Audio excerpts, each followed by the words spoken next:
वृंदा की बेटी खुशी की तबीयत ठीक नहीं थी। उसकी मालकिन का सुबह से कई बार फोन आ चुका था। क्या बात है वृंदा, आज काम पर नहीं आना? सारे बर्तन पड़े हुए हैं और तू है कि तेरा कुछ पता ही नहीं है।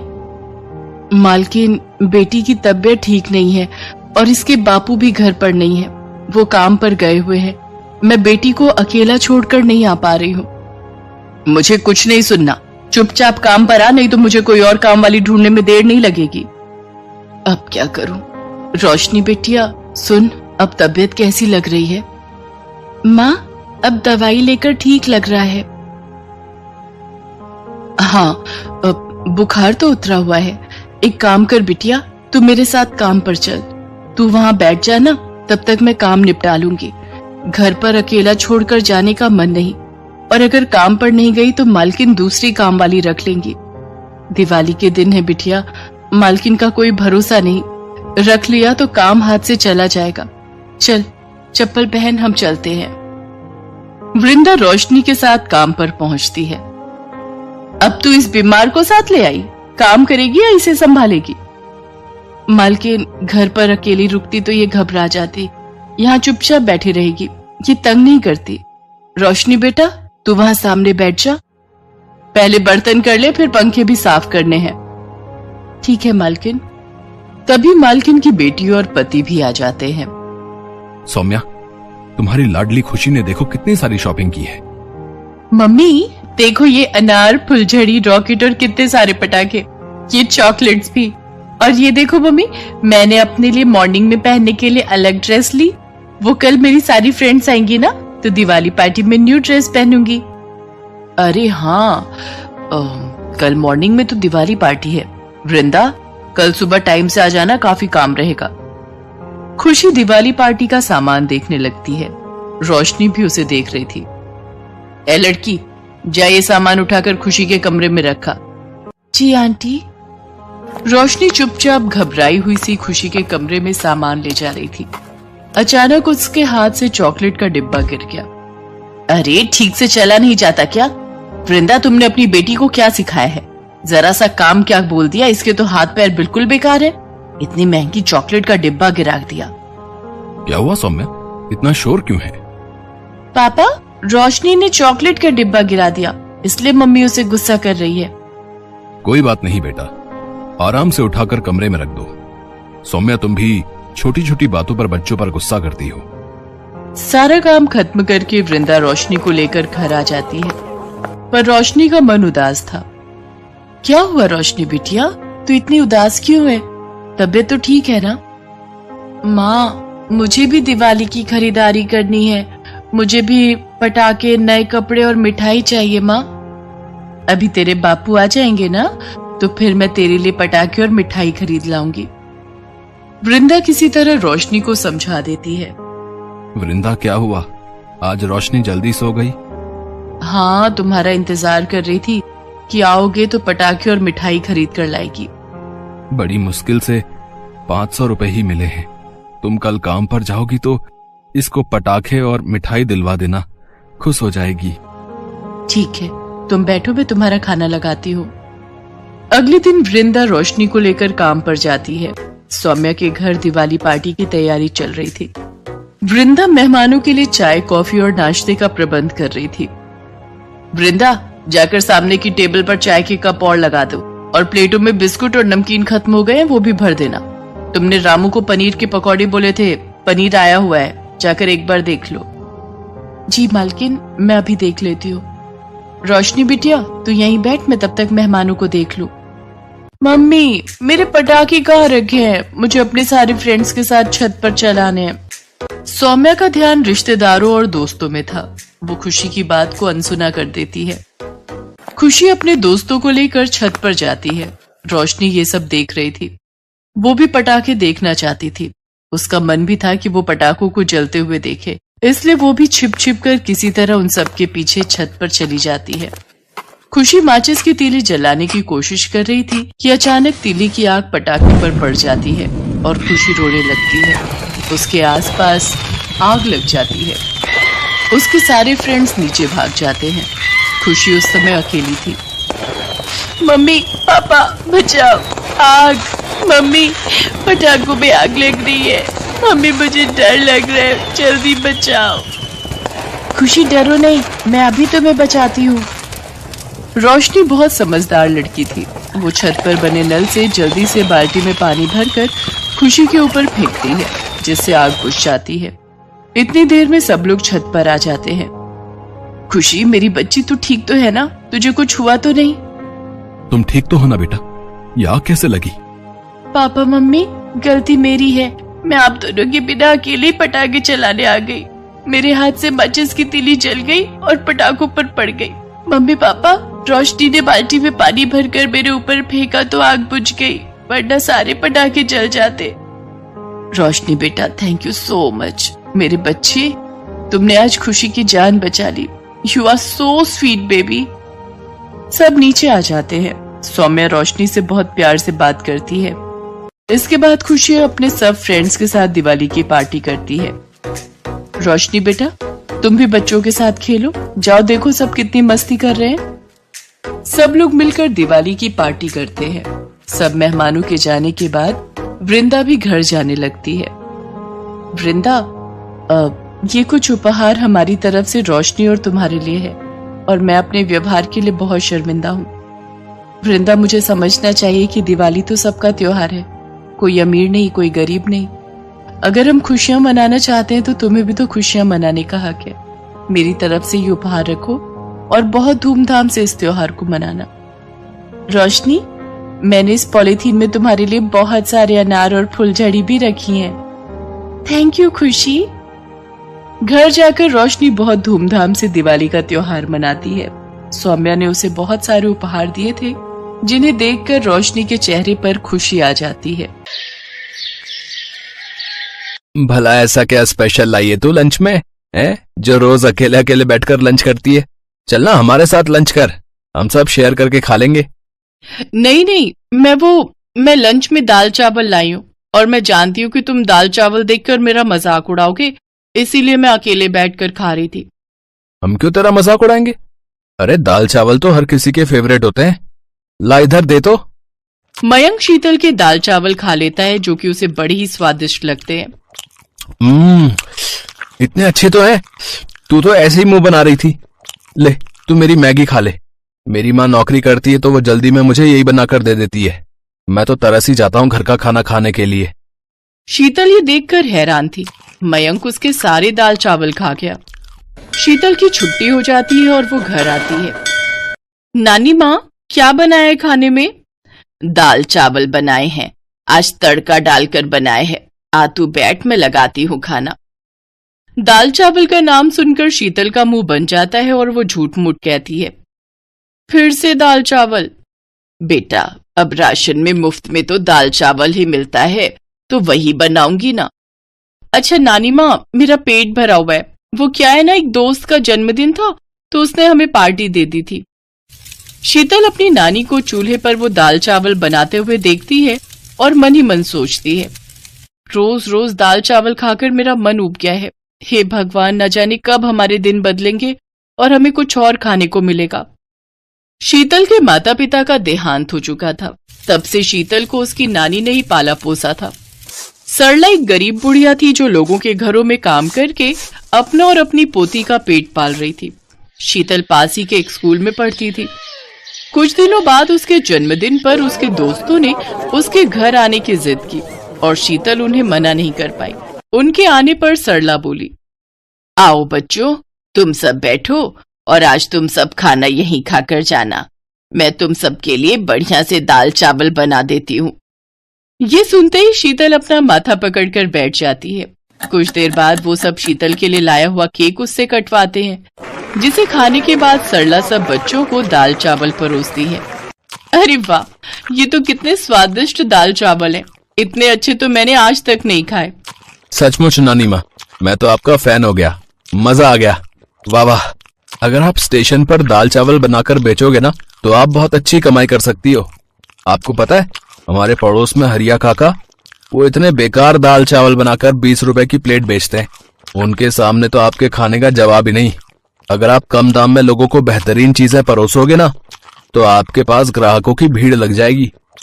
ये बात सुनकर शीतल भी हैरान रह गई और उसने कहा, हाँ नानी माँ, हो सकता है कि मैं रोज ये खाती हूँ इसलिए बोर हो गई हूँ, लेकिन ऐसे बहुत से लोग हैं जो घर का खाना खाने के लिए तरसते हैं।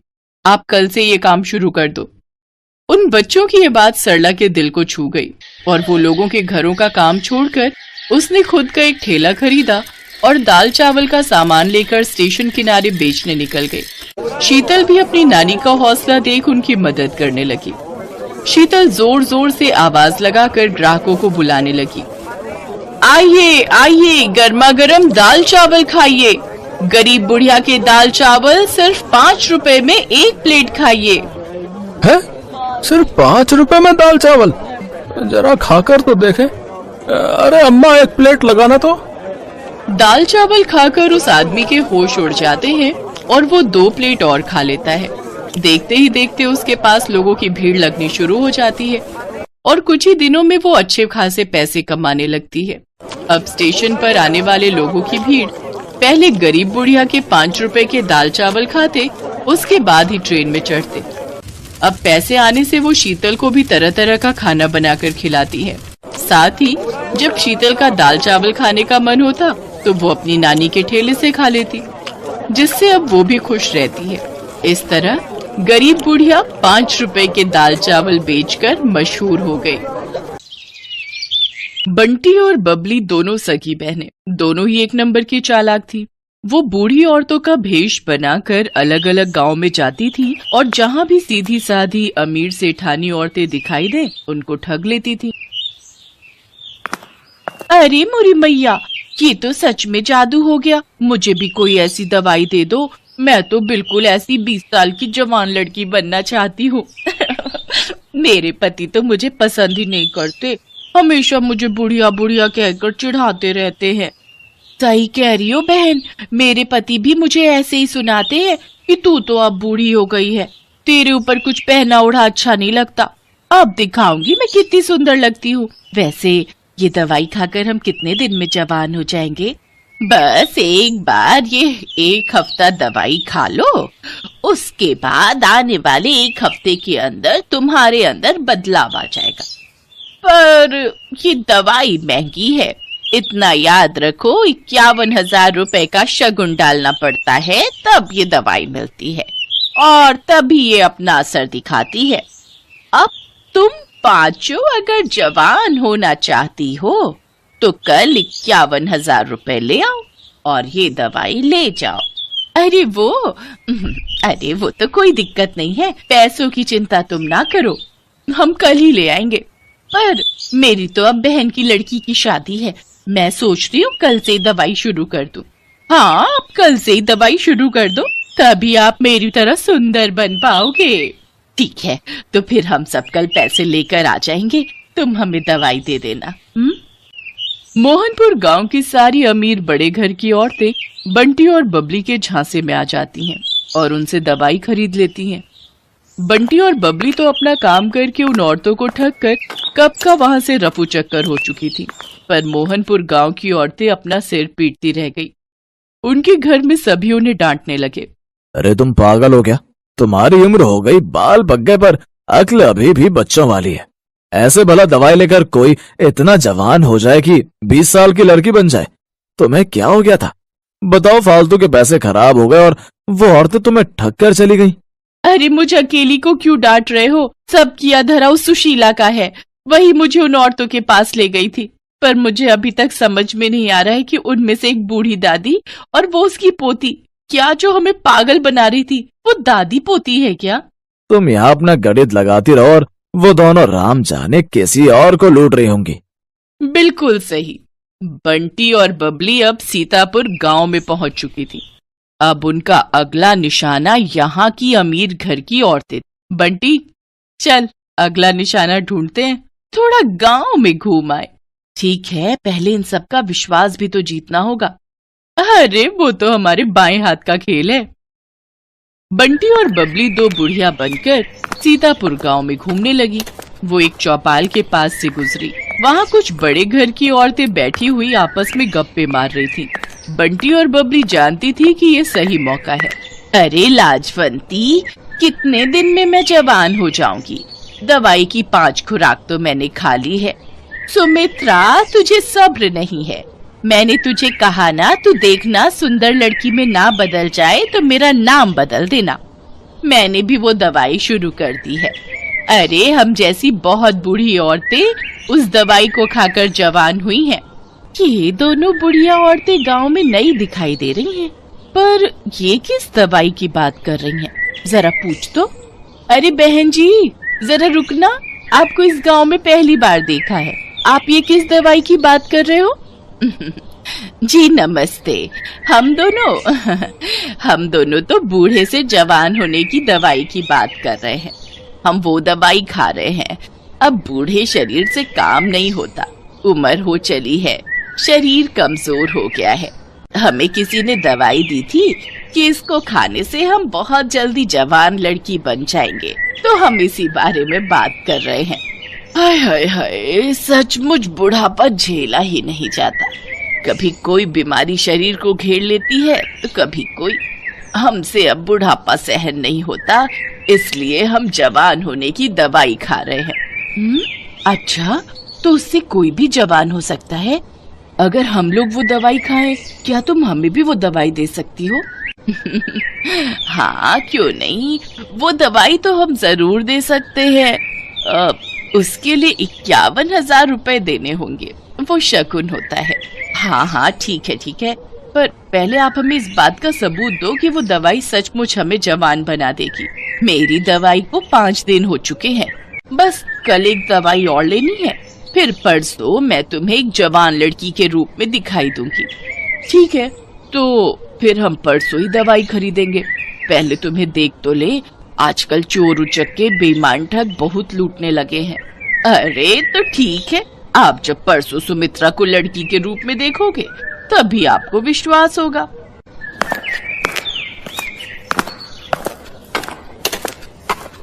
यार बबली, अब कुछ दिनों के लिए बाहर घूमने चलेंगे, बस ये थोड़े और पैसे आ जाए। बहुत थक गई हूँ मैं ये बुढ़िया बन बनकर। ठीक है, बस ये काम हो जाए, फिर इस बार हम लंबी छुट्टियों पर चलेंगे। बंटी और बबली इस बार बहुत खुश थी, क्योंकि उनके पास इस बार बेईमानी के बहुत सारे पैसे जुड़ चुके थे। अगले दिन गांव की सारी अमीर घर की औरतें बंटी और बबली के पास दवाई लेने पहुंच जाती हैं। ये मेरी ननद है, कल ही दूसरे गांव से आई है। मैंने इसे भी आपके बारे में बताया, तो ये बोल रही है कि इसे भी वो दवाई चाहिए जिससे आप बूढ़े से जवान हो जाओ। वैसे आपकी दूसरी साथी कहाँ है? क्या वो जवान हो गई? हाँ बहन जी, वो तो कल रात को ही जवान हो गई थी। अरे सुमित्रा, जरा सामने आ जल्दी से, इन्हें अपना जादू दिखा। सब औरतें चौंक जाती हैं, क्योंकि बबली अब एक लड़की के रूप में थी। तभी सेठानी की ननद बोली, क्या बात है, वैसे कितने दिन लगे आपको बुढ़िया से जवान होने में? मुझे तो 1 हफ्ता लगा था। वैसे अब दवाई में नया तरीका अपनाया गया है, आप सबको सिर्फ 2 दिन ही लगेंगे। अब आप जल्दी से ये पैसे जमा कर दो तो हम आपको दवाई दे दें। 2 दिन का इंतजार क्या करना है, मैं आपको अभी लड़की बनकर दिखा देती हूँ। सेठानी की ननद कोई बूढ़ी औरत नहीं थी, बल्कि सेठानी की भतीजी ये सब नाटक कर रही थी, जो पिछली रात ही अपनी बुआ के घर रहने आई थी। जब सेठानी की भतीजी रीमा को ये बात पता चली तो उसे दाल में कुछ काला लगा, क्योंकि उसकी अपनी सहेली की माँ के साथ ऐसा हो चुका था और वो बदमाश औरतें कहीं नहीं मिल रही थीं। बुआ जी, ये कोई बूढ़ी औरतें नहीं, ये 2 चालाक लड़कियां हैं। ये ठग हैं, गांव-गांव जाकर सबको बेवकूफ बनाती हैं और पैसे ठगती हैं। असल में इनका नाम बंटी और बबली है। पहले ये 2 बुढ़िया के रूप में गांव में जाती थी, फिर इनमें से एक अपने रूप में वापस आ जाती है। बस यही सारी औरतें धोखा खा जाती हैं। ये अपना मेकअप उतार देती है। अच्छा, ऐसी बात है, हम तो इनके जाल में फंसे ही जा रहे थे। अब तुम दोनों को यहाँ से कोई नहीं भागने देगा। रीमा बिटिया, जल्दी से चौधरी साहब को और बाकी गांव वालों को भी बुला लो, इन दोनों को पकड़ना बहुत जरूरी है। बबली, हमारी चालाकी हम पर भारी पड़ गई, अब तो हमें ये पुलिस के हवाले करके रहेंगे। तुम ठीक कह रही हो बहन, कोई बात नहीं, थोड़े दिन जेल की रोटी खा लेंगे। रीमा की समझदारी से बंटी और बबली, जो कि बहुत समय से लोगों को ठगने का काम कर रही थी, उन्हें पुलिस पकड़ लेती है और उन्हें जेल हो जाती है। दोनों को अपने किए की सजा मिल जाती है। बंटी और बबली दोनों को समझ आ गया था कि चोर कितना भी समझदार हो, कितना भी चालाक हो, पर एक ना एक दिन उसे अपराध की सजा जरूर मिलती है।